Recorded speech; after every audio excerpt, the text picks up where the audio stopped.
E a mais um Fernão e amigos. E aí, Fernão, tudo bem? Bem, tá difícil, né? Esse país aqui. Nossa Senhora. O Brasil tá É de... duro, né, Fernão? É duro. O que mais te entristece, Fernão? Eu fico olhando a situação do Brasil, as coisas acontecendo. Eu vou te falar, um negócio que me deixa triste é as instituições, elas parecem que estão meio apopléticas, paralíticas lá. Não importa o que aconteça. Olha, eu até, quer dizer, a única instituição que ainda emite algum sinal de vida é o Congresso, né? O Sinal de que vida é ótimo. é mais ou menos animador, quer dizer, são aqueles resistentes de sempre, mas pelo menos aí tem. Porque na imprensa, que é uma instituição fundamental da democracia, não tem nada. Silêncio, né? Cada dia mais, puta, cara, desesperadoramente asquerosa. Eu vejo até também alguma coisa na televisão, tem algum dedo de dono ali dando um toquinho, mas é dono que está. Você já sentiu isso? Que está tendo uma mexidinha? Uma outra entrevistinha que aqueles editores que a gente já estava acostumado não fariam. Né? Então, de repente elas aparecem. Mas, fora isso, cara, o Brasil tá no brejo absoluto. Eu tô. Eu falo com as pessoas, Fernão, que olha só, os Estados Unidos vai acontecer alguma coisa lá. Mas mesmo que aconteça qualquer coisa, isso acontece para que nossas instituições aqui tomem uma ação. Ninguém vai vir lá dos Estados Unidos para concentrar nada aqui. Isso me dá um pouco de desespero. Quer dizer, eu vejo aí na atitude do Brasil, e especialmente a chamada direita, né? Do Brasil que não é antidemocrático, né? Essa expectativa, tudo apostando no Trump. Né? O Trump virou o nosso Dom Sebastião. Cara, é desesperador isso. Para quem não sabe, né, Dom Sebastião é aquele rei de Portugal de 20 e poucos anos. Era um garoto. Que no fim da época de ouro de Portugal, ele vai lá para combater os árabes e desaparece. Alcácer Quibir vai lá para uma batalha que ele queria os louros, né? Eu vou vencer também. E é morto por lá e nunca mais ele aparece, e isso coincide com o mergulho de Portugal na decadência. Né? E Portugal passou os 200 anos seguintes esperando a volta de Dom Sebastião. Sebastianismo. Dom Sebastião virou uma espécie de santo que ia voltar. Ele vai voltar 200 anos depois. E eu vejo um pouco o Brasil assim com o Trump, cara. Que né?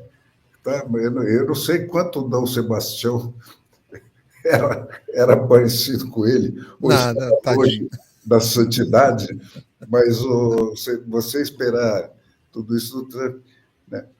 Então, é isso, tem essa coisa, quer dizer, de fato, essa lei Magnitsky, né? Magnitsky, é difícil, né? Tinha que arrumar um apelido para essa lei. Magnitsky. Você vê como nós estamos no brejo, né? Essa lei foi uma lei feita lá por um russo, parece, né? Que era um dissidente, e para um russo, e foi aprovada maciçamente, bipartidariamente. Né? Que é raro, né? Mas é relevante. No tempo em que os Estados Unidos ainda eram os Estados Unidos, né? Aconteceu essas coisas. Né? Contra o quê? Era absoluta unanimidade que quem afrontava os direitos humanos ou estava claramente envolvido com corrupção merecia as punições previstas nessa lei, que é proibir de entrar nos Estados Unidos, proibir de fazer negócio com empresas americanas, dizer, tratar o cara como o que ele merece, que é um pária absoluto da sociedade civilizada. Né? E isso aí, os sinais são cada vez mais veementes de que não só o Alexandre de Moraes, né, mas o alcance dessa lei é muito maior do que individualmente o Alexandre de Moraes. Né? Todo mundo que votou com ele, essas sacanagens que eles estão fazendo aí, essas coisas covardes, nojentas, né, essas violações frontais de tudo que é civilizado e tal, né, vai alcançar não só o Alexandre, mas muito mais gente. Né? Sim. Até esses delegados que passam a mão nas baixo clero todo vítimas, essa gente horrorosa que está aí. Bom, é um consolo, tá certo? Serve de consolo. Mas não mais que isso. E eu tenho certeza absoluta que isso vai fazer essa gente ficar cada vez mais agarrada ao poder, né? Cada vez mais isolada, né? E isso liga aquele processo que nós já conversamos aqui várias vezes: poder ou morte. Né? Porque quanto mais esses caras mergulham na senda do crime, né, mais claro é para eles que, se voltar à democracia, eles vão em cana. Aí dança. Então, a coisa vira uma guerra que vai às últimas consequências. Então, pô, o Brasil tem que acordar disso aí. Né? Isso aqui é uma disputa de vontades, né, onde, de um lado, você tem essa corja aí de Flávio Dino e Alexandre de Moraes, né, e aquela gente que está lá, né, nesse grupinho que vai julgar todo mundo aí, né, e a vontade do Brasil de permanecer no mundo civilizado. Não tem negociação nisso. Meio termo. Não sai barato isso. Quer dizer, vai ser... Nós temos mais vontade de permanecer no mundo civilizado do que eles de permanecerem no poder para não virem para a cadeia. É disso que se trata, gente. Né? E se a gente não tomar consciência de que é disso que se trata e não for para a rua e sair gritando e jogando a cartada como ela é, que é uma cartada final, né? É uma cartada do tudo ou nada, né? É aquela coisa do xerife que entra na cidade sem lei do Velho Oeste, diz: olha, que essa cidade é pequena demais para nós dois. Você tem até o pôr do sol para sair. Um de nós vai ter que sair. Né? E é isso. Né? O Supremo Tribunal ou a civilização vão permanecer no Brasil, mas só um dos dois. Né? E a gente tem que tomar consciência clara e absoluta de que é isso aí. Né? E de que essa parada é nossa. O Trump, pode fazer isso, dar um consolo lá, tá, o Alexandre de Moraes. É verdade. O Alexandre de Moraes não pode mais sair de casa, para lugar nenhum. Você acha que ele está se lixando para isso?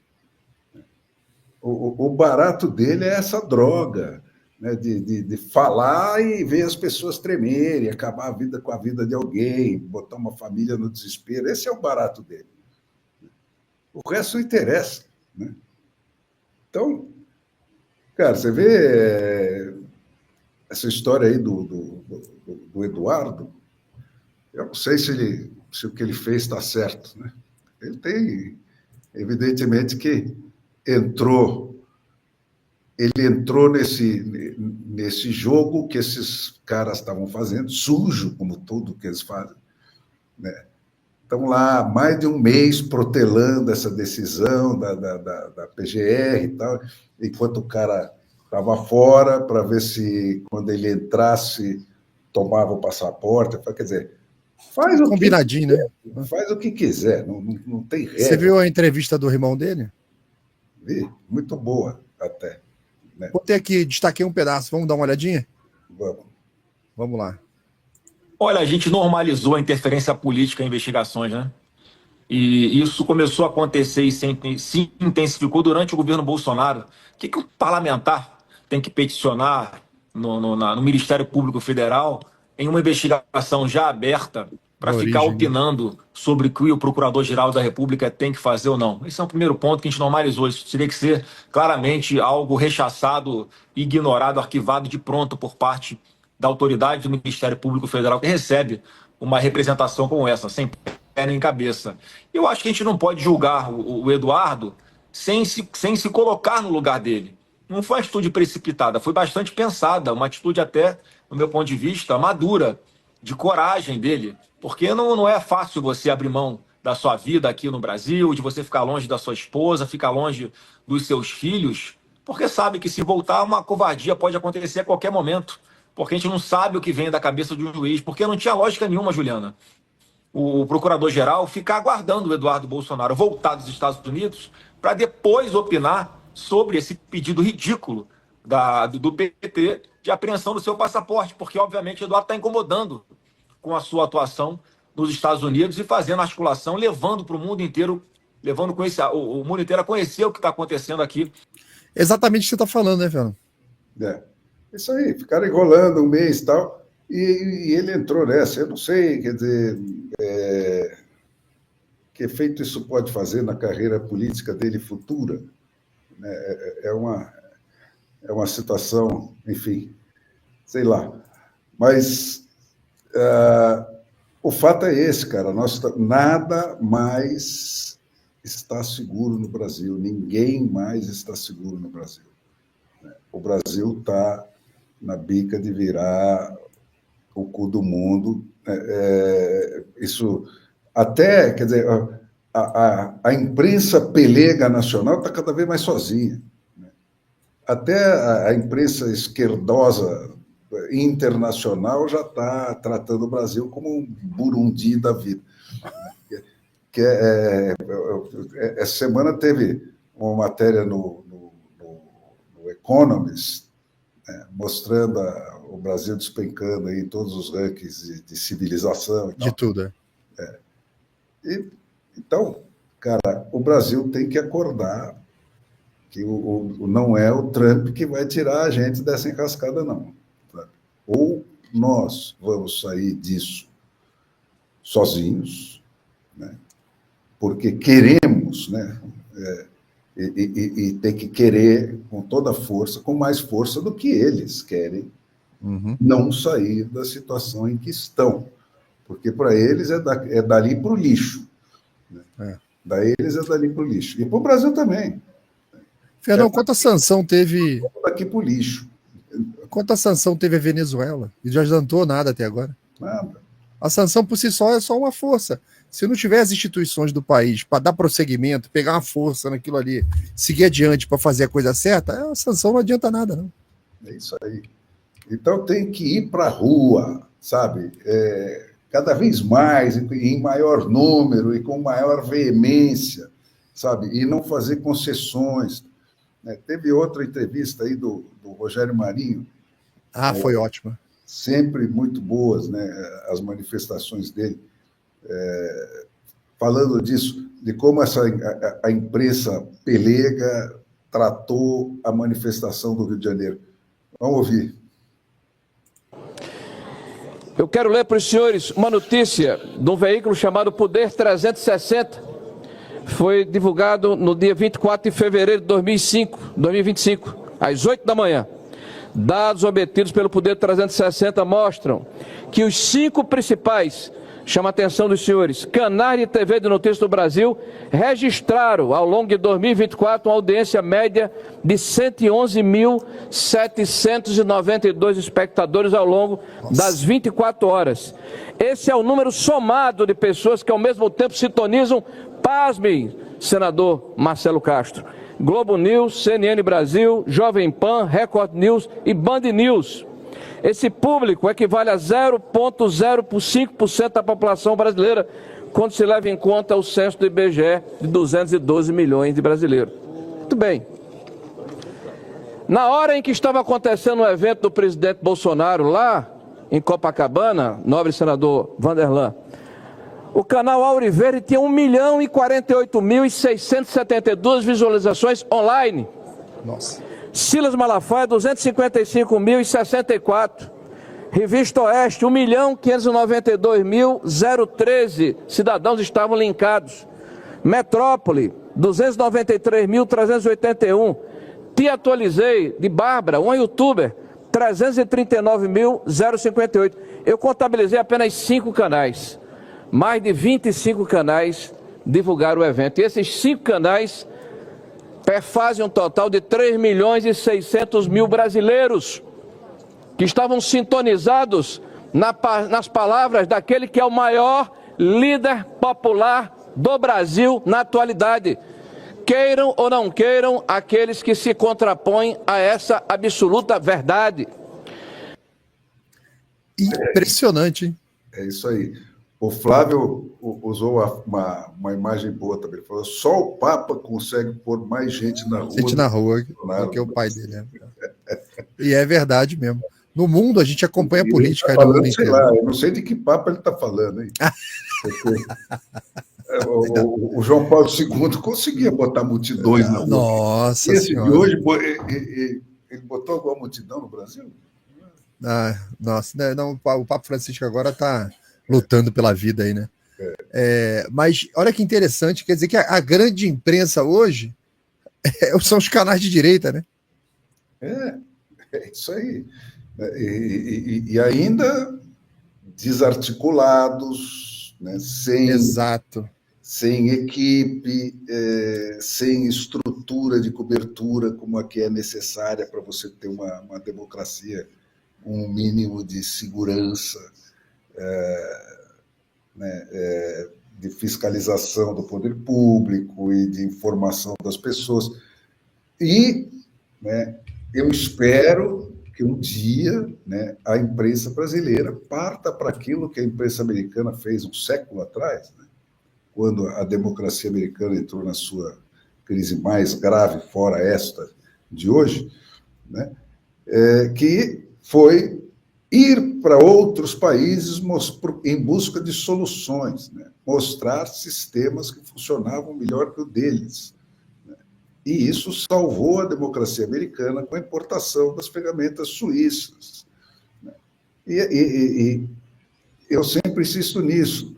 Você só progride no estudo de soluções políticas e sociais pelo método de estudos comparativos. Benchmark.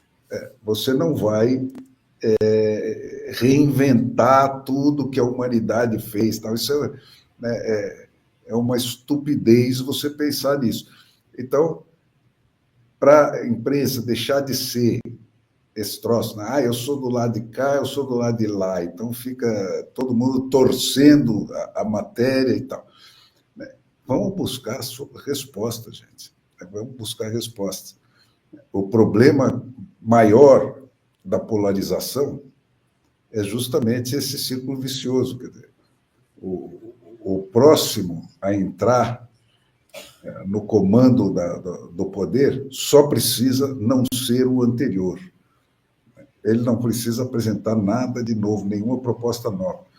Isso que explica essa parte toda do programa do Trump, né, que está sendo rejeitada pelos próprios americanos. Tem uma pesquisa que eu publiquei aí no Vespeiro também, e você podia recuperar aí, Laudelino, que mostra claramente isso. Quer dizer, toda aquela parte que fez a eleição dele e continua fazendo a popularidade dele, que é o combate à corrupção, né, o combate ao wokeismo, todo aquele embrulho, né, em que os Estados Unidos estão encerrados, né, é o que tem aprovação. Fora daí, né, o programa econômico dele era pouco visível, né, fora daí. Né? Não tinha especificação. Então, essa coisa de tarifas, né, a política internacional dele estava mal definida também, não estava no horizonte das pessoas lá. Né? A turma que votou nele por causa daquelas coisas que estavam batendo na cara dela. Né? E o resultado está aí. Essa pesquisa mostra isso muito claramente. Onde é que está o apoio e onde é que os americanos estão fazendo porra. O cara... Né? É isso aí, ó. Rola um pouquinho esses gráficos para você ver. Deixa eu botar grandão, né? Esse ocupar a tela toda. Esse primeiro quadro é o quadro geral, né?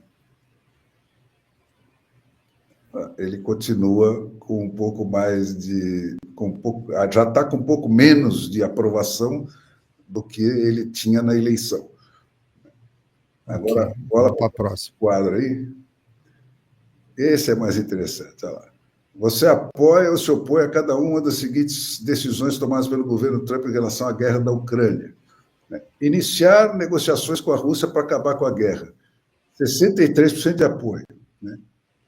Exigir indenização da Ucrânia pela assistência à guerra prestada até agora pelos Estados Unidos. Só 44%, 51% não apoiam isso. Proibir a Ucrânia de se filiar à OTAN, quer dizer, de se proteger. Essa é a pergunta exata. 55% contra isso. Excluir a União Europeia e os aliados da OTAN das negociações com a Rússia. 61% contra. Excluir o governo ucraniano das negociações da guerra com a Rússia. 66% contra. Quer dizer, isso aí, cara, e olha lá, quais são os maiores desafios que os Estados Unidos enfrentam hoje? Fora a inflação, a defesa da democracia. Caramba, né? Colocado como maior preocupação dos americanos. Né? Então, cara, isso é que eu digo, quer dizer, os Estados Unidos apoiam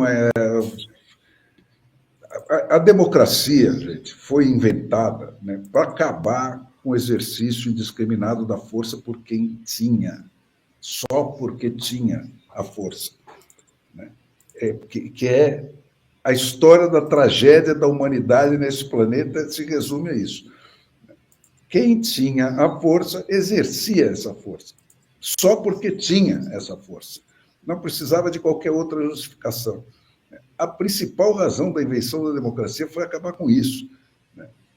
E o que o Trump está fazendo na Ucrânia legitima a tomada de territórios pela agressão armada. E eu acho que isso é um erro fatal, porque o Putin não vai parar onde ele já chegou. A Polônia, que é o país que tem o rabo mais ardido, nossa, pelo que já sofreu na mão dos russos, é o único país da Europa que está levando a Rússia pelo que ela é, desde sempre, se armando para burro e tal, porque sabe que vai ter que enfrentar ela de novo, né? E não vai conseguir segurar o Putin. Né? O Putin vai parar aí onde ele já chegou nesse momento, talvez para fazer uma trégua aí, porque os americanos estão pressionando e tal, mas depois ele vai partir de onde ele já chegou. Né? Se o Trump não obrigar ele a recuar isso aí. E na hora que ele partir, né, isso, você legitimar a tomada de territórios pela força, né, que é o breque, né, o pilar que a cultura e as democracias ocidentais plantaram depois da Segunda Guerra, é isso aí. Tá? Porque isto é proibido. Você tomar o país dos outros pela força é proibido. E toda vez que isso for tentado, nós todos vamos reagir em conjunto. Foi isso aí que é a ordem mundial do pós-Segunda Guerra. Se você retira esse obstáculo do caminho, né, cara, o Putin vai adiante. E quando ele for adiante, você vai começar a Terceira Guerra Mundial, porque você não fez ele recuar agora, enquanto ainda é tempo. E você está legitimando, né, as tentativas da China, que está aí se armando para tomar a costa toda do Pacífico ali. É capaz até que ela tome também a ponta da Rússia que encosta no Pacífico lá. Não duvido nada. Né? Mas está lá, quer dizer, ela está ameaçando o Japão, ela está ameaçando Coreia, né? Japão pelo sul, Coreia pelo norte, toda hora passeando navio de guerra na cara deles, lá fazendo voos rasantes de avião. Tudo isso está escrito, anunciado. Né? Então, cara,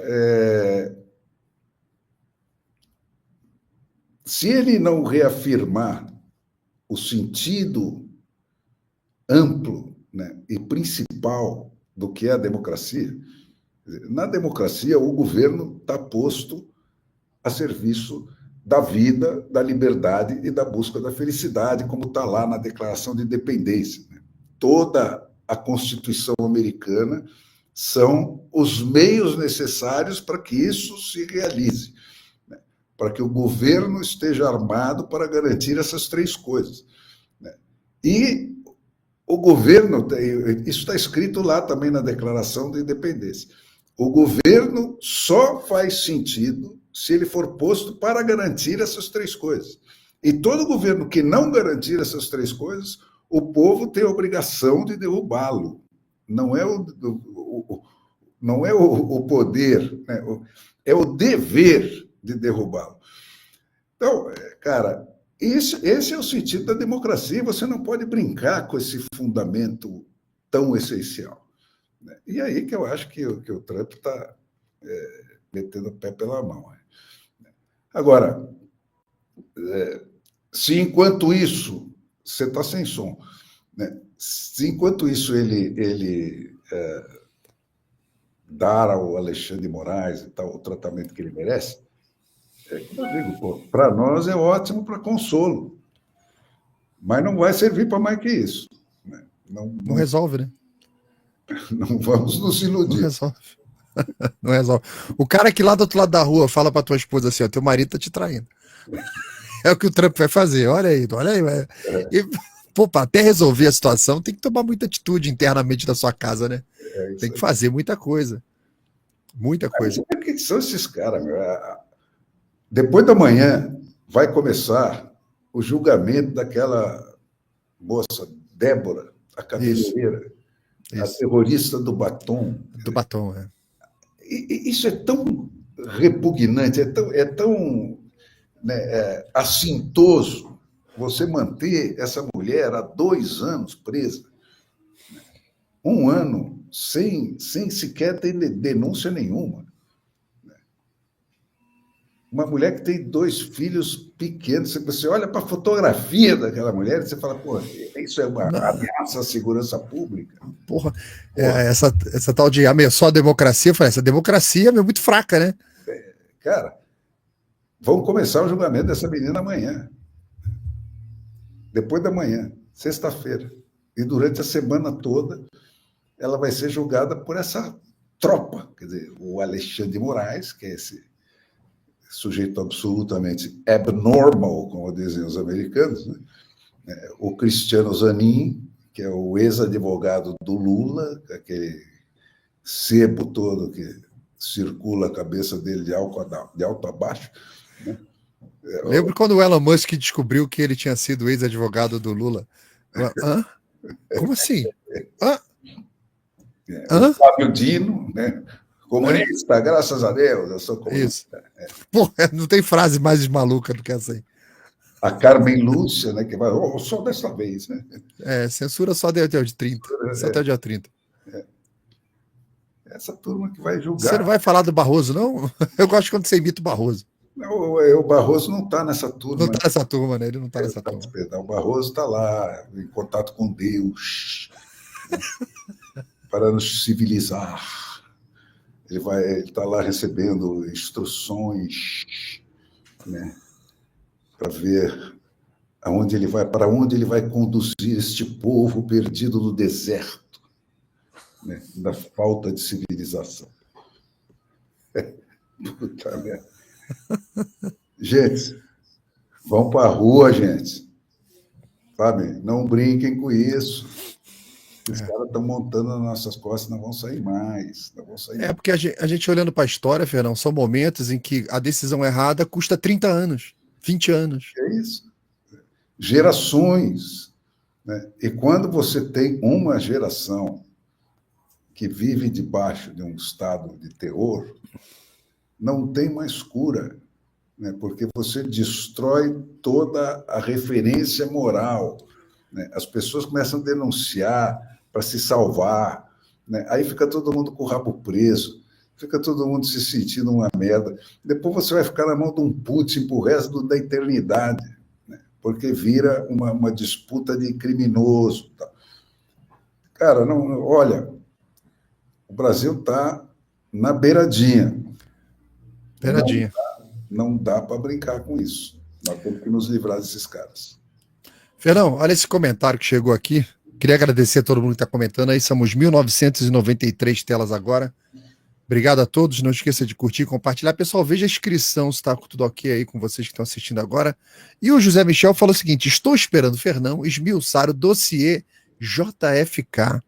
Ele é o cara perfeito para fazer isso. Já andou vendo isso, Fernão?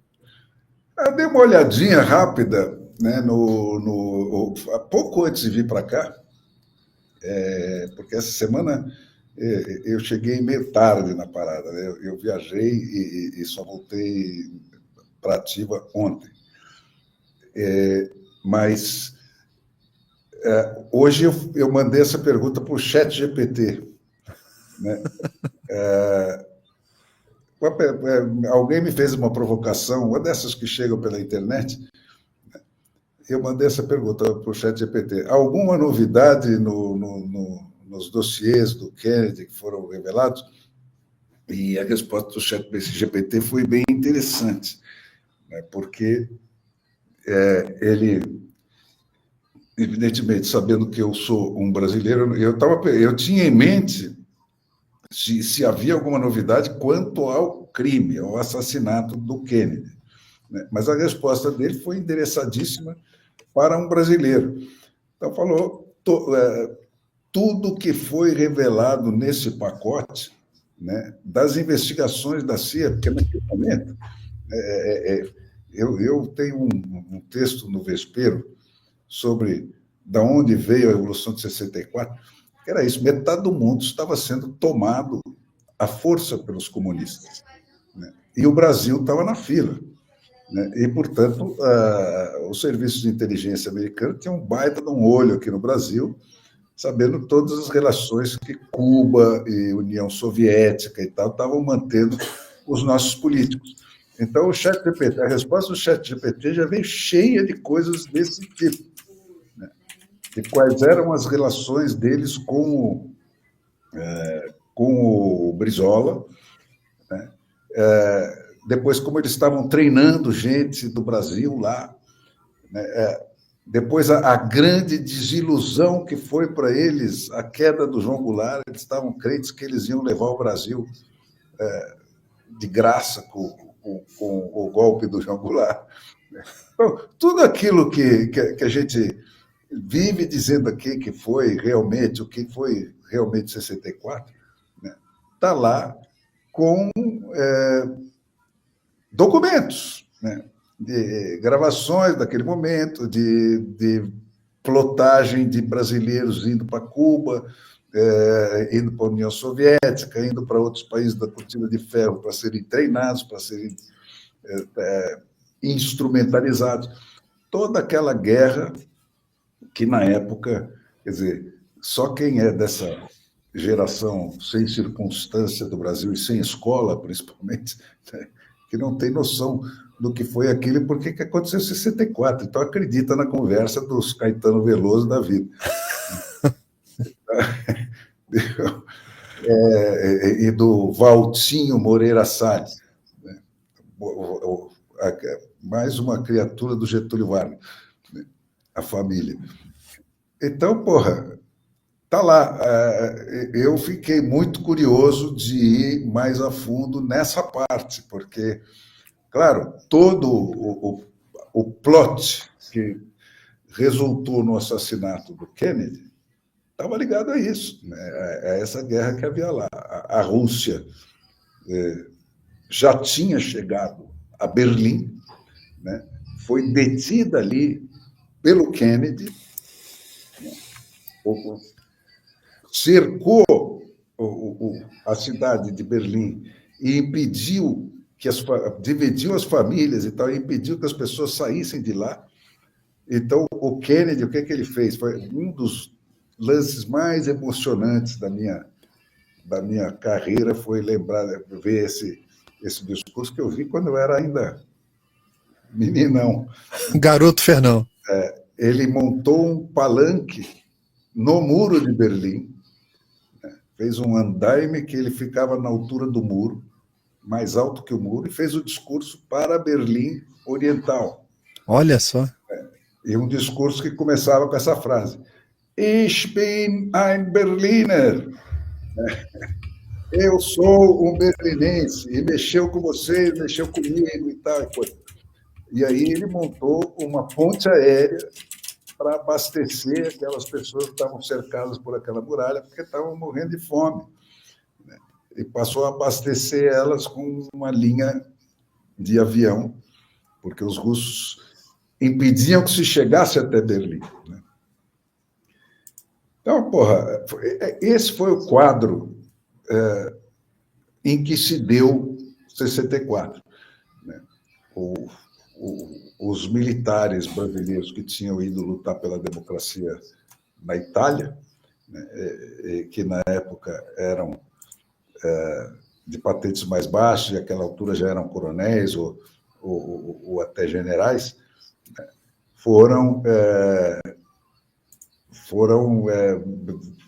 olha, por que esse Jânio Quadros fez essa sacanagem com o Brasil e largou o país na mão? Porque naquele tempo o presidente e o vice podiam ser eleitos independentemente um do outro e por partidos diferentes. Podia ser inimigos, né?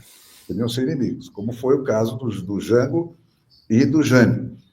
O Jânio era da direita e o Jango era da esquerda. E aí o Jânio renunciou e ficou na mão do Jango, que era uma esquerda disposta a pular no colo da União Soviética, né? Como aí tentaram um parlamentarismo, né? O Brizola. O Jango era, né, bundão, mas o Brizola, que era o cunhado, né, era o aguerrido. Ele que foi fazer um discurso subversivo para os sargentos lá. Foi na Central do Brasil. Na Central do Brasil e nos quartéis e tal. Começou a sublevação. Isso. Simplesmente. Né? E com tudo isso que aparece aí nos documentos do Kennedy, né? Com tropas brasileiras sendo treinadas em Cuba, num panorama do mundo onde você, para todo lado, em volta do Brasil e na África, esses caras estavam invadindo um país atrás do outro, né? E tomando na porrada. Tinha um roteiro, e o roteiro estava sendo feito aqui. É isso aí.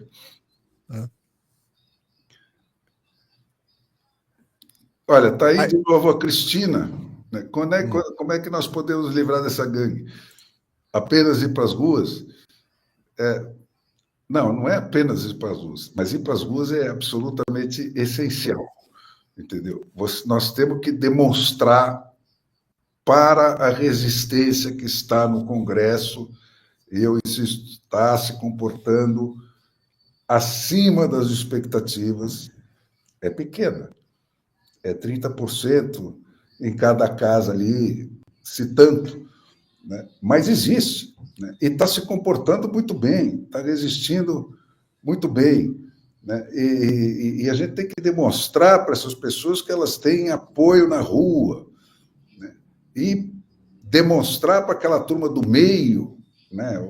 Os PSDs da vida, né? Que este lado é que vai ganhar, porque nós temos vontade de permanecer no mundo civilizado maior do que a vontade dessa corja de nos jogar para o narco-estado. É isso, cara. E quando chegar em 26, tem que ter uma eleição maciça, principalmente no Senado, que é quem tem o poder constitucional de agir. Se o Senado tiver uma maioria maciça, né, de gente eleita para segurar a democracia, ele tem o poder de segurar a democracia. Ele não precisa quebrar regra nenhuma para fazer isso. Ele precisa apenas cumprir aquilo que está prescrito para ele na Constituição. E isso é a única maneira que eu vejo de se voltar para isso sem uma guerra civil. Fora daí, e guerra civil não existe mais. Né? Fora daí, nós vamos virar escravo, cara. Tem que ter dois lados armados, a gente não tem dois lados armados. E eu feito o Bukele, né? O Bukele, quando venceu a eleição, ele não tinha apoio do Congresso, E ele foi a público, falou para a população: olha, vai continuar do jeito que está, se vocês não me ajudarem a formar uma base no Congresso que implemente as minhas ideias. Não, olha, tá tudo claro, tá tudo endereçadinho, gente. Esse pessoal está do lado do crime. Do crime. A única medida de segurança pública eficaz da ditadura lulista, toda essa conversa de Lewandowski e aqueles puta palhaços lá, aqueles caras falsos que nem... Né, Nota de 3 a que cria um santuário e uma incubadora de narcoestados plantada nos morros do Rio de Janeiro e no resto do Brasil, onde eles soltam tudo que é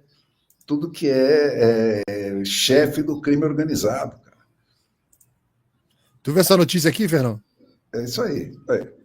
250 líderes do tráfico lá, estão lá nas favelas. O hotel, o resort. O resort é Emerson Fachin.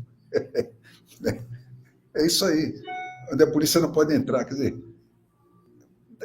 dá para você considerar que isso é menos do que é, cara? Dá, né? Para quem não entendeu aí, Fernão, o Rio está tão tranquilo para bandidagem que o Comando Vermelho está alugando casas luxuosas, com piscina, para chefes de facção de outros estados que estão sendo perseguidos, venham para o paraíso. Aqui você não vai ser preso. Aqui você vai estar tranquilo, tá? Você fica e tem 250 chefes de tráfico, de bandidagem pelo Brasil afora, que está hospedado no Rio. Cara, nós estamos por um fio. Né? Não dá para brincar com isso. Nós temos que mostrar que nós temos mais vontade do que eles. Entendeu? Não é ficar chororô e isso e aquilo, e quero ir para lá, quero ir para cá. Não, nós temos que mostrar que nós temos mais vontade de permanecer no mundo civilizado do que eles de nos mandar para o outro. É isso. Se não conseguirmos demonstrar isso, ninguém nos tira dessa enrascada.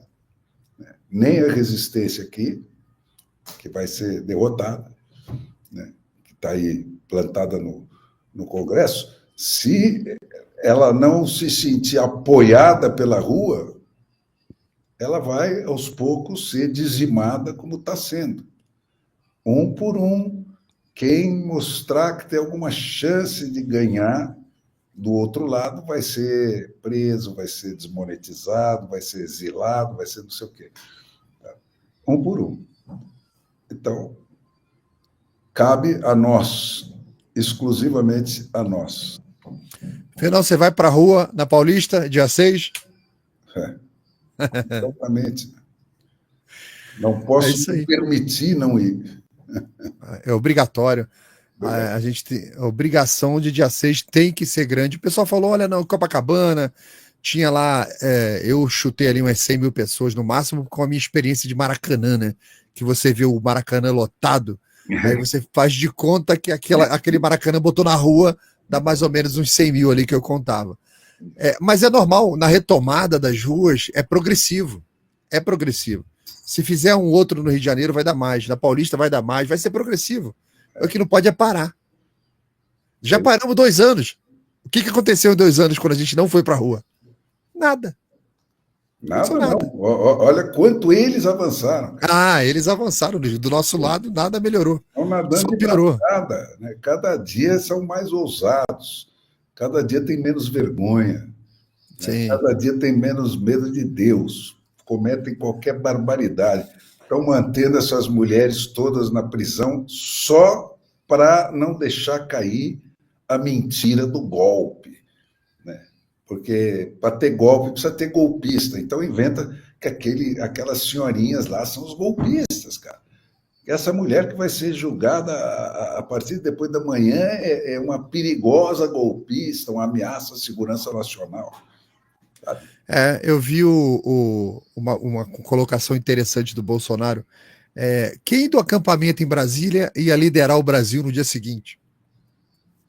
Porque você precisa de liderança, precisa de ocupar os cargos. Cadê a ocupação dos cargos? Cadê as pessoas que iam fazer isso, né, que estavam ali em Brasília? Não tem ninguém. Isso aí, Patético. Se você puser o filme da manifestação do PT no governo anterior, botando fogo naqueles ministérios todos, e o filme de hoje, e me apontar qual é a diferença, porra, eu calo a boca para sempre. Os caras tacaram fogo em ministério, eu lembro, tacaram fogo nos ministérios, lembra? Quebraram os vidros ali, tacaram fogo nos ministérios, viraram o carro, entraram dentro do Congresso. Aí não mostra esse filme, cara. Faz 500 anos que não aparece. E todo dia tem na televisão aquele mesma correria para lá e para cá, de cara subindo rampa, não sei o quê. Puta, sabe? É mentira na sua cara, estão mentindo na sua cara, estão chamando você de idiota e você cala a boca, você engole. É impossível. Velho. É impossível. É impossível. Eu imagino, Fernando, a tristeza que te dá aí, você como uma pessoa integrante da imprensa, com a família da imprensa, e está passando por essa situação que o Brasil está passando no momento, onde a imprensa não é que se acovardou é um nível até mais elevado, né? Ela está num nível de vassalidão, uma coisa que não é a imprensa. Não é. É outra coisa. A imprensa mudou de mãos, Laudelino. A imprensa, o jornalismo é uma profissão de vocação, absolutamente. Você não aprende jornalismo na escola, você nasce jornalista ou não. Se você é uma pessoa que se indigna diante de uma injustiça, tal, você pode virar um jornalista. Como acontecia na minha época de jornal, quando você não tinha que passar pela escolinha do PT para ser jornalista. Qualquer um virava jornalista. Então, você entrava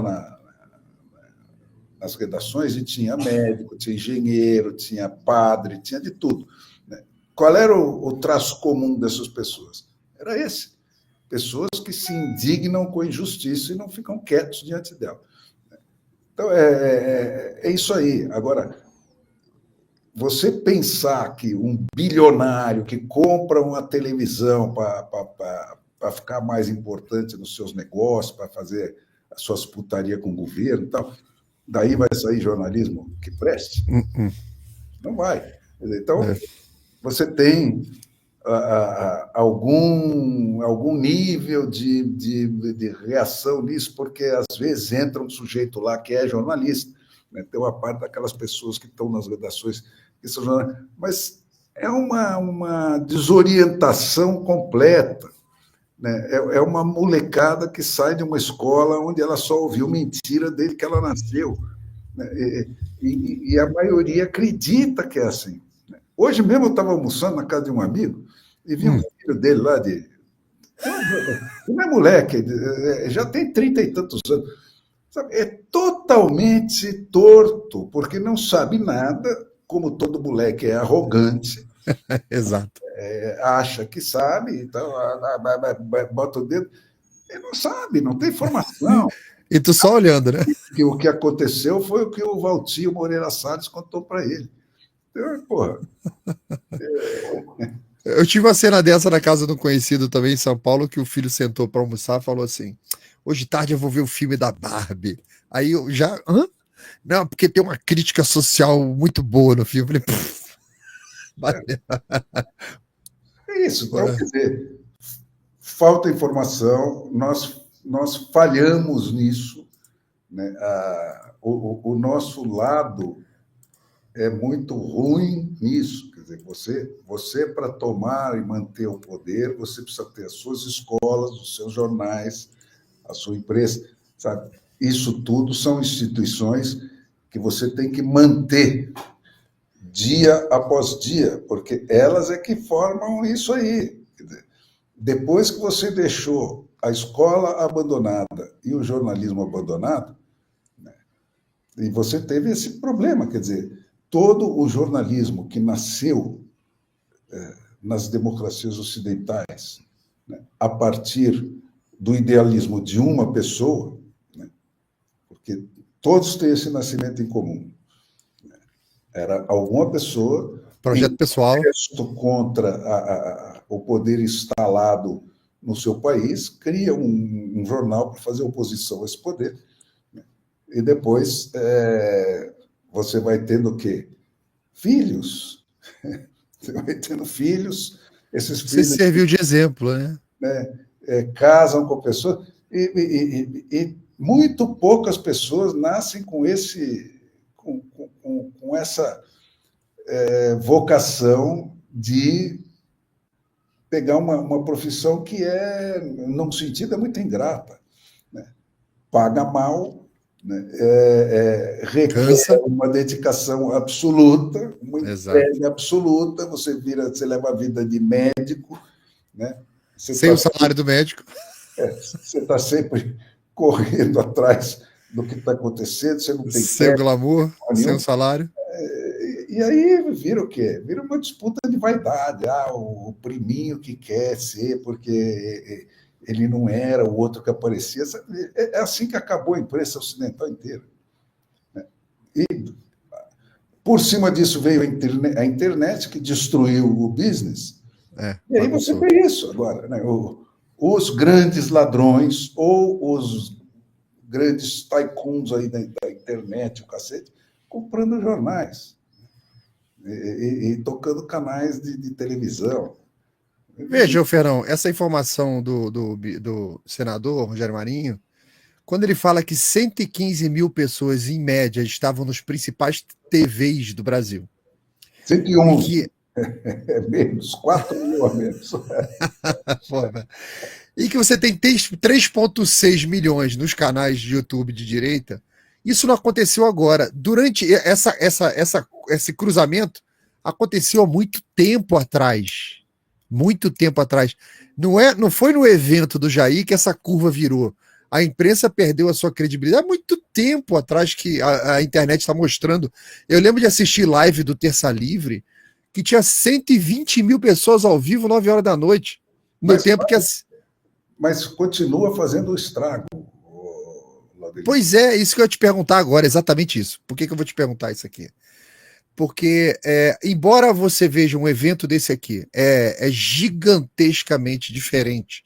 A proporção entre você ter 100 mil de 5 principais canais em média, e na internet tem 4 milhões de pessoas assistindo, mas quando eu vejo uma pessoa que entra no Big Brother ganha 40 milhões de seguidores nas redes sociais, existe uma parcela gigante da população que não está na rede social nesses 4 milhões.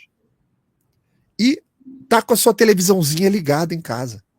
Está assistindo, está no consultório médico. Né? E a pessoa está meio que amorfa ali na sociedade, ela não está se conectando com a realidade do que está acontecendo. Que essa imprensa, ela continua sendo a baliza, tá certo? A outra, a nossa aqui da internet, o que faz? Repercute a outra. Você parte do que ela levanta para criticar ou para não, mas ela pauta, né? Ela que pauta, né? Porque ela é que tem os recursos para ter uma cobertura sistemática de todos os postos. Então você fica correndo atrás de desmentir o que ela mostrou. Tal. Então, o efeito deletério desse troço continua sendo gigantesco, né? Continua sendo gigantesco. Se você tivesse essas televisões, esses 5 canais com seus 111 mil, né, convocando a turma para ir para a rua, né, você tinha uns 64 de novo, foi o que aconteceu lá. E sempre foi uma minoria que lia jornal e tal. Sempre. Foi. Né? Então, mas tem essa repercussão porque é o canal oficial de crítica, é o ponto de partida de toda a discussão. Então, você está sempre correndo atrás do que esses caras plantaram de porcaria, né? Para ver se você consegue arrancar a erva daninha. Basicamente, você está falando que são os que dispõem de mais meios para fazer as coberturas e produzir o primeiro passo do debate em cima daquele assunto, determinado assunto aí. Então ele acaba pautando. Mas, Fernão, por exemplo, você está há 2 anos correndo atrás aí de ajuda, financiamento, tal, para criar uma imprensa.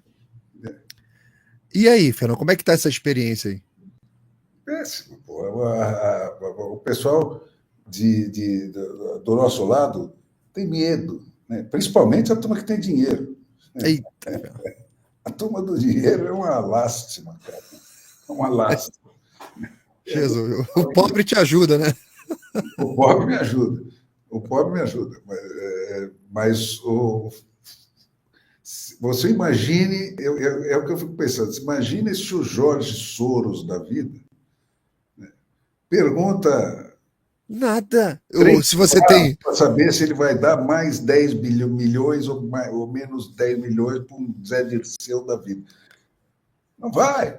Essa turma tá numa parada. A outra aqui é dispersa. Ela fala, não, se eu me fuder, eu vou para Miami, eu vou para Portugal, sabe?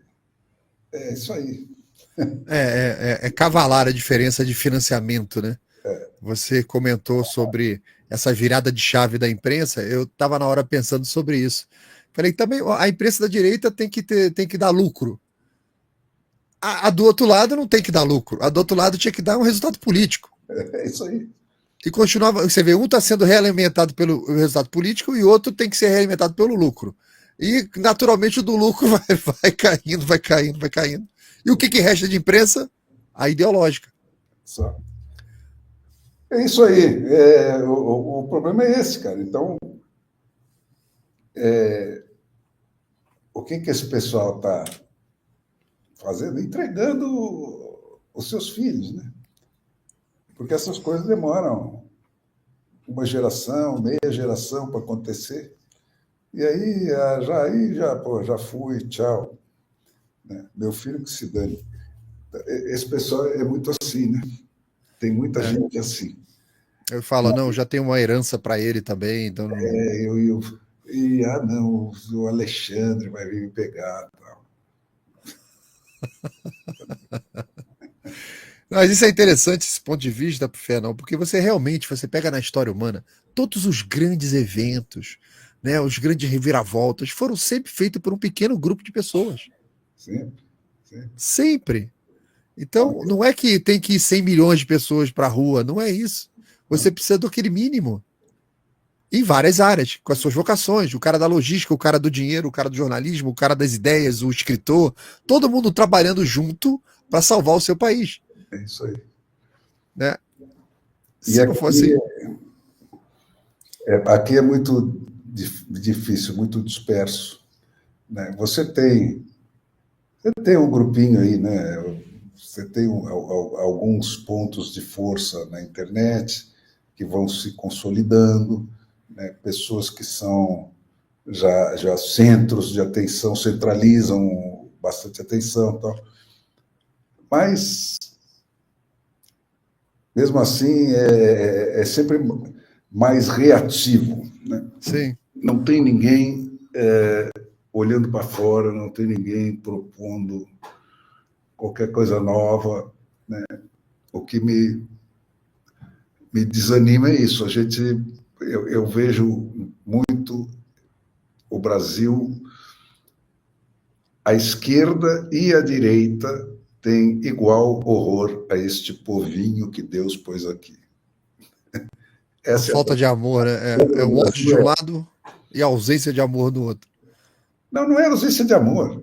Não. É uma espécie de arrogância que a gente herdou de uma sociedade torcida, escravocrata, sei lá.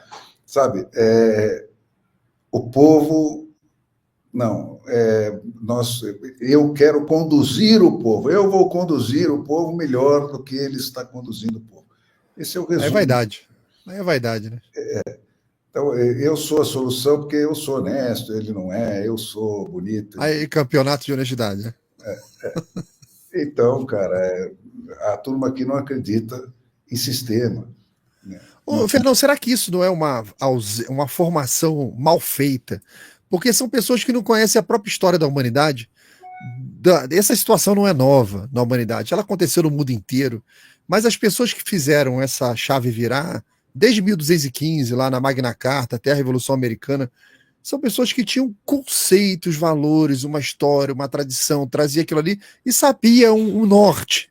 Olha, nesse norte aqui nós vamos. Se sair daqui, a gente se dá mal. Porque até mesmo quando as pessoas conseguem um espaço de poder, tomam um monte de atitudes erradas, você vê que não tem uma base histórica debaixo daquilo tudo para tomar a decisão certa. É difícil, né, você chegar a essas conclusões. Eu tenho aquela leitura que eu já repeti aqui umas tantas vezes, né? Quer dizer, aqueles iluministas que criaram o sistema americano, a Revolução Americana, né, foi a primeira geração da Terra que pôde ler a história da humanidade em perspectiva histórica. E usar como referência, né? E usar como referência. Descobriu que o problema é sempre o mesmo. Né?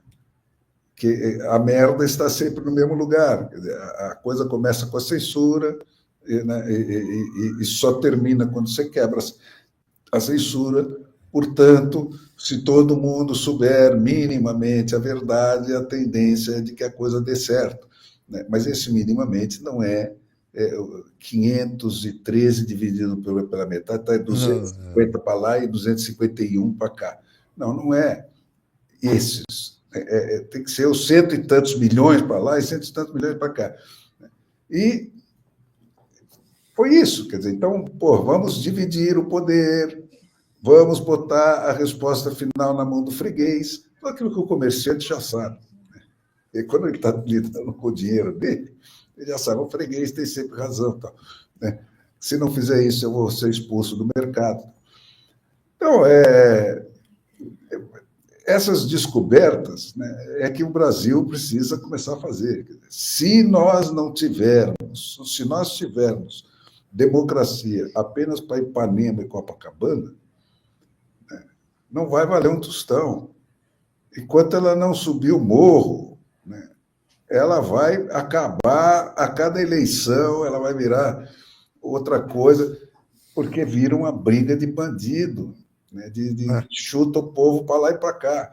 Quer dizer, o povo brasileiro não chora pela morte da democracia brasileira porque ele nunca teve democracia brasileira. Ele não sabe o que perdeu, porque ele nunca sabe o que teve, né? Não, ele nunca teve. Parece, sabe o que, Fernando? Assim, você é órfão, não tem pai. Aí teu pai morreu, sei lá onde que ele morreu. Você não sabe que ele morreu, você nunca sabe que teve pai, não teve nada. É isso aí. Nada. Então, Eu tenho aqui uma pergunta aqui o André Rezende Padilha. André, obrigado pelo superchat, ele mandou uns R$30 aí e falou o seguinte: Fernando Laudelino, eu já te contribuo. Eu quero de coração ver o seu canal crescer. O que mais eu poderia fazer pelo Vespeiro?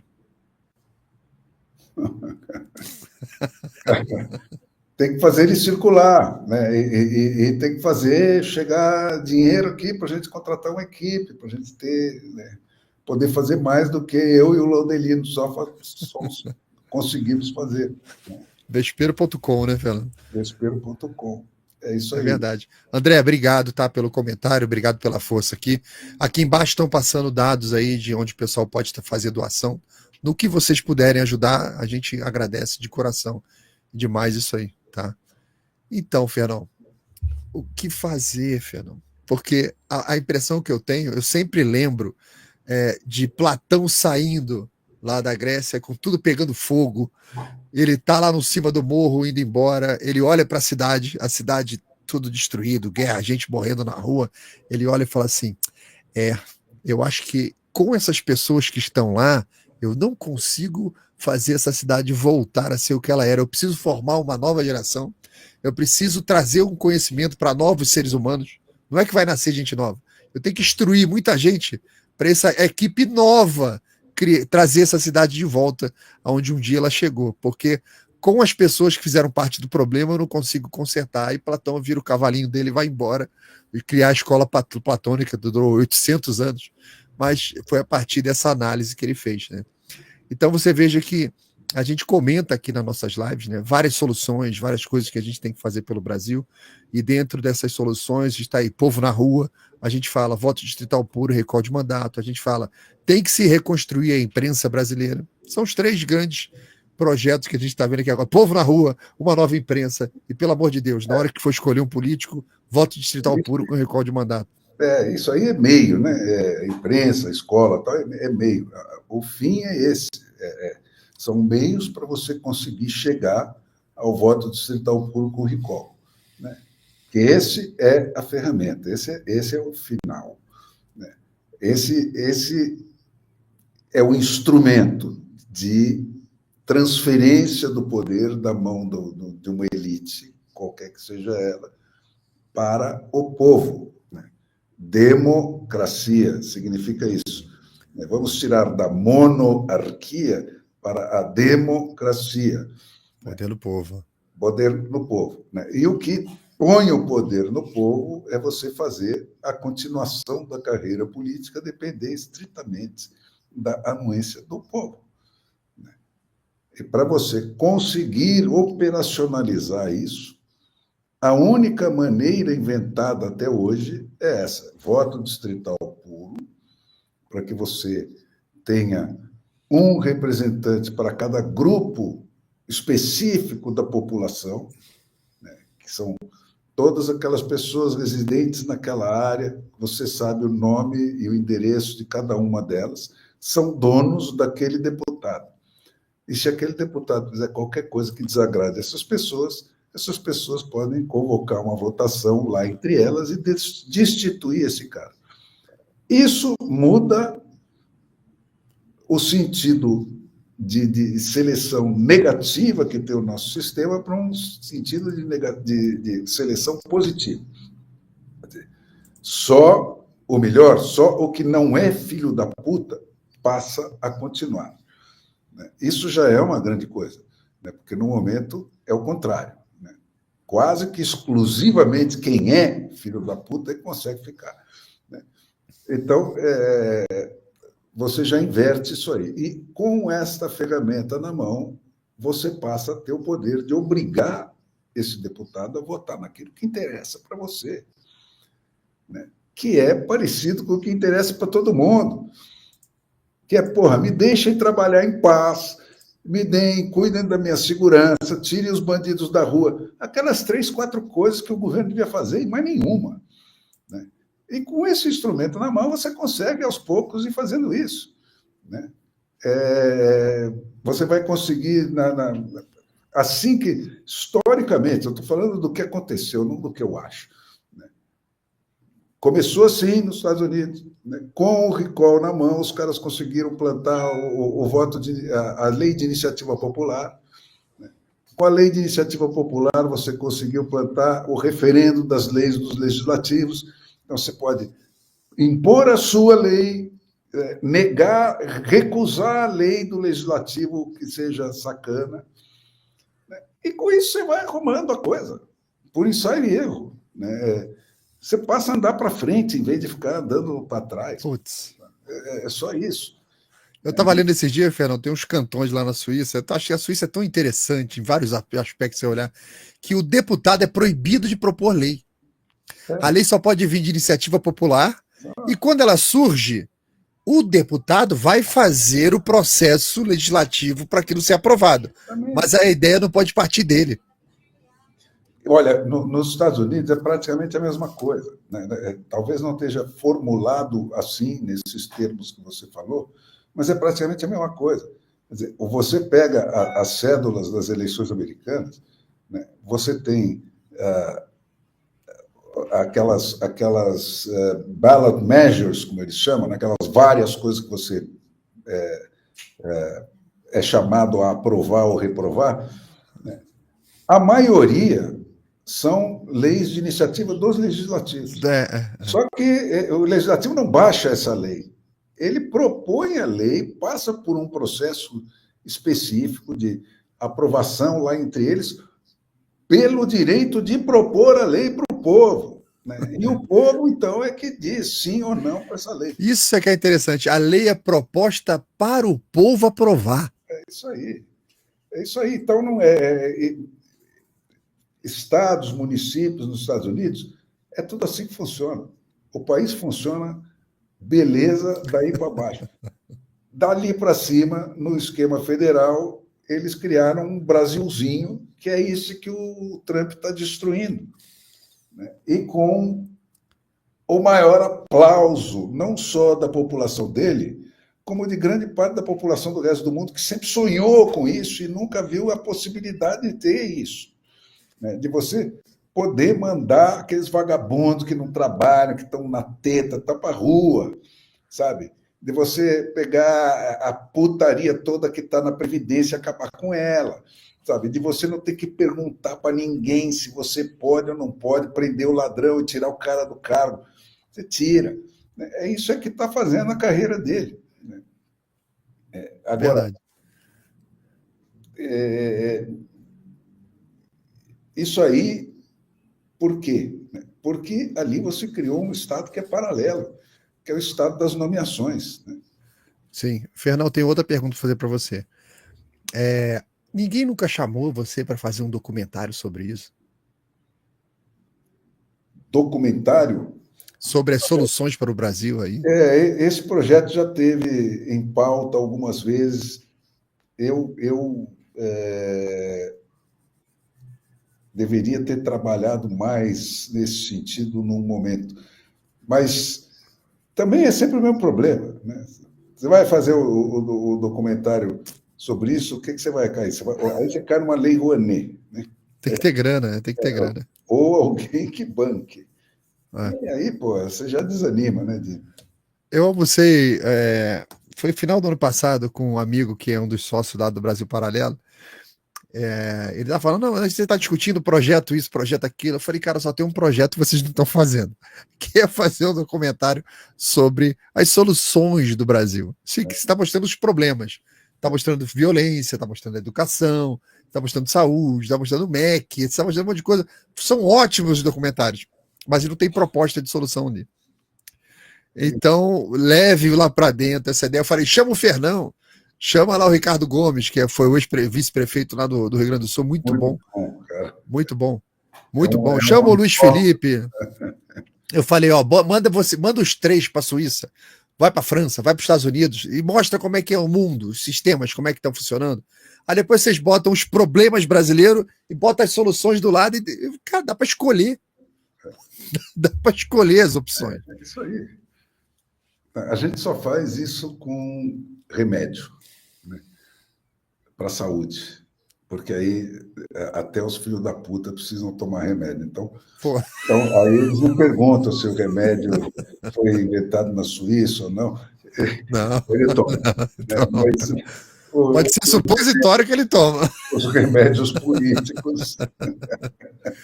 Ô, Fernão, você acabou de ganhar um estagiário, Fernão. Ó, obrigado aí, nós temos quase 3.000 pessoas ao vivo aqui, 2.975 telas. E o João Felipe falou, quero ser estagiário no Vespero. Ué, eu acho ótimo. Isso é uma solução, tá certo? Eu sempre tive muito gosto, e modéstia à parte, alguma habilidade para isso, de pegar jornalistas de começo de carreira, né, e ajudar o cara a virar um jornalista que faz mais pergunta do que resposta, né?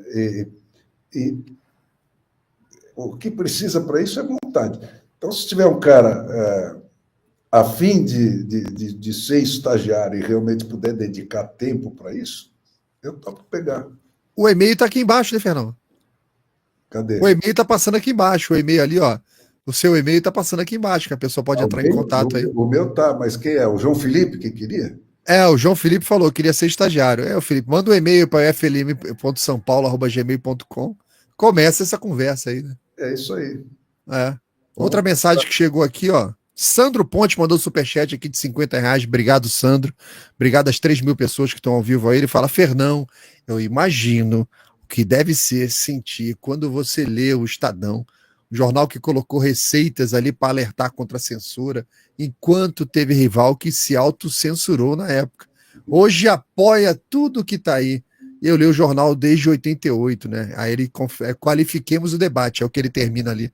Não aparece aqui. Qualifiquemos o debate. Obrigado, Sandro. Sandro, é isso, cara. É muito dolorido. Não pelo jornal, né? Mas pelo... aí sempre me vem na cabeça aquela história do resgate do soldado Ryan. Faça valer a pena, né? Aquela cena final do cara morrendo e ele encontra o Ryan, né? O Ryan encontra ele. Ah, E eles olham. Tom Hanks está mordendo. Faça valer a pena esse sacrifício todo que nós fizemos aqui. Por você. Quantos morreram para você ser resgatado dessa coisa? E eu olho para os meus antepassados, eu não digo que não valeu a pena, não, sabe? Mas eles tiveram descendentes que não estão à altura deles, não merecem eles. O que também é muito comum, porque isso são acidentes, né? Os caras casam com... Os descendentes casam com outras mulheres que trazem culturas diferentes para dentro. Aquilo E é natural, né? é natural. Tem cara que não. A maioria dos descendentes do meu avô não tem absolutamente nada a ver com ele. Imagino. Alguns sim, mas a maioria. Ó, mensagem aqui, ó, da Sheila Lisboa. Fernão, como que eu envio um dinheiro para o seu projeto, Fernão? Sou assinante do Vespero, mas gostaria de contribuir.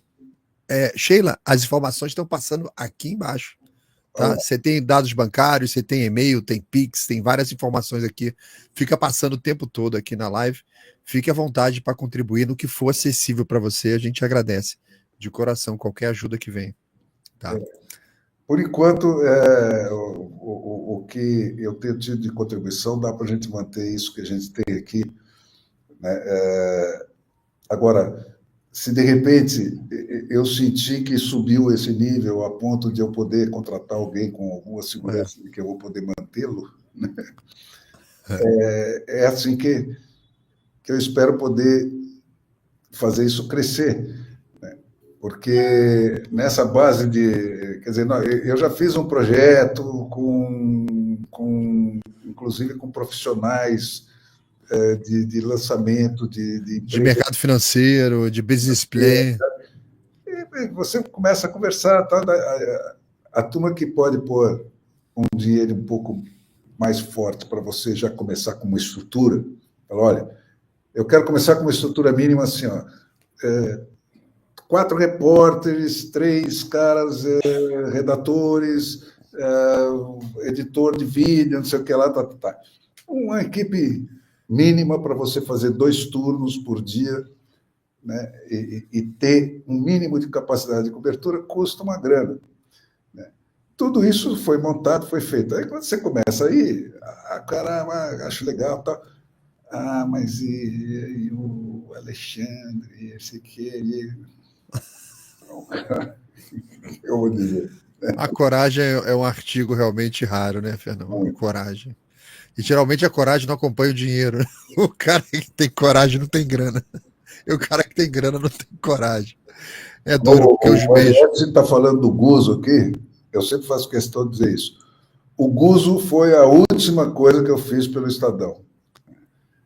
Eu obriguei os meus primos, praticamente, quando a Veja desmanchou lá e tudo, eu falei, vocês têm que pegar o Guzo. Pelo menos o Guzo. O Guzo é uma coisa preciosa. O Guzo é uma raridade. É um sujeito que não só é perfeitamente honesto intelectualmente, como ele tem um talento para escrever que é único, tá certo? E uma maneira de exemplificar as coisas que é raríssima. Então, o Guzo tem a minha mais alta admiração e estima. Era um cara que estaria na sua equipe se você pudesse, né? Putz, completamente. Tem mais, Fernão? Tem mais alguém assim na tua lista aí da tua seleção brasileira aí? Faz de conta que você é o técnico que você vai fazer uma convocação. Tem, mas eu não vou ficar falando, não. Vai encher a bola da galera. A esperança nunca morre, né? Senão aumenta o passe também, né? Fica quieto. É igual a seleção brasileira. São poucos, bem poucos. Mas igual a seleção brasileira. Se ficar convocou, aumenta o passe. Fernão, algum recado? Nós estamos 3.081 telas nesse momento. Queria agradecer a todo mundo que está ao vivo aqui com a gente. Pessoal, não esqueça de curtir, compartilhar. Dá uma olhada na sua inscrição, ver se está tudo ok. A gente está quase chegando aí a 200 mil inscritos. E é sempre uma honra. Precisa crescer também as inscrições, isso tudo conta. Tudo cara. conta, tudo conta. Se eu partir Ajuda. de 200 mil inscrições é uma coisa, se eu partir de 500 mil é outra. Tem muita gente que se move por causa disso. Né? Verdade. Até o algoritmo do YouTube também considera esse tipo de coisa na hora de distribuir informação, né? Tem muito mais gente interessada, deve ser relevante, ele vai automaticamente distribuindo para outras pessoas, atingindo mais gente. Porque tem muita gente por aí, Fernão, principalmente do nosso lado, que está totalmente sem esperança, porque não vê solução para nada. E a gente está aqui sempre falando de soluções, né? Soluções. É isso, é o que eu respondo para o Raimundo aí, ó. Tá aí, ó. Voto digital no Brasil é utópico. Cara, democracia no Brasil é utópico. Não. Né? A gente tem voto distrital no condomínio. É sinônimo da operacionalização da democracia. É um instrumento que operacionaliza a democracia. Aonde não tem voto distrital, não tem democracia. Tem, em alguns lugares, uma meia democracia. Mas é aquela coisa europeia, sabe? Dos barões que falaram, olha, vamos entregar um anelzinho aqui para os trouxas. Cidadezinha pequena. Distrital misto, né? Metade é o partido, metade é... Então é aquela coisa que parece, mas não é. Sabe? Parece democracia, mas não é. Democracia trans, né? Essa turma que veio da Europa para cá, para nos colonizar, é tudo assim. Não, e outra coisa, eu sempre falo... Francês, português, é tudo... Parece democracia, mas não é. Eu falo, o voto distrital puro está embutido no Código Civil com outro nome. Você que mora num condomínio, seja apartamento ou seja casa, você pratica o voto distrital puro com recall de mandato o tempo todo, porque o síndico precisa te perguntar para gastar, para fazer despesa, ele tem que perguntar para você. E quando o síndico sai da linha, os moradores demitem o cara. A gente faz isso em todos os condomínios, aí a gente já faz, só vai transportar para a política. É só isso que falta. O Farol aqui está perguntando, estou vendo pelo X, qual é o canal do YouTube? O canal do YouTube é FLM2211. É só botar 2211. Fernão Lara Mesquita. É o primeiro que aparece. Primeiro que aparece. Fernão Lara Mesquita. Já cai direto lá. Não tem outro Fernão, não tem outro Lara, e tem alguns Mesquitas aí pelo Brasil. Agora, Fernão Lara Mesquita, só tem um. Eu só conheço 2 Fernão na vida. Foi o Fernão de Magalhães, que já morreu um tempo atrás, aí, e o Fernão Lara Mesquita. Não conheci outro. Eu parei com um Fernão Lara Mesquita.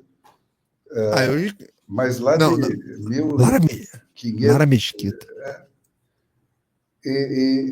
Se não me engano, porque tem um site na internet que é interessante, chama Academia, né?